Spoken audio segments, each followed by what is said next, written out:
Ағымдағы жылдың 27 қараша күні Жаңа Шахар жаяу бағытына қызметке түстік. Қызмет атқару барысында ЖБО Ыстырла кезекші бөлімінен 17-12 шамасында Темірлан тасжолы Мангелдина көше қиылысында орналасқан көпір үстінде қыз көмек сұрайды деген шақырту түсті.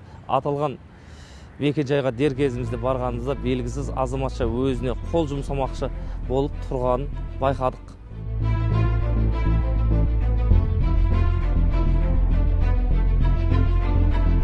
Ол азаматшаға шұғыл түрде жетіп, өмірін арашалау мақсатында сөзге айналдыра отырып, қауіпсіз жерге түсірдік. Түсіріп, алғашқы медициналық көмек көрсетілді біз тарапынан.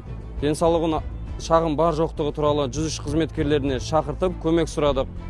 Медицина қызметкерлері денсаулығына шағым жоқ екені туралы айтып ескертті. Азаматшаны Абай полиция бөліміне жеткіздік. Бұл іс-әрекетіміз ерлік деп санамаймыз. Бұл біздің міндетіміз. Алдағы уақытта әрқашанда көмек көрсетуге дайынбыз.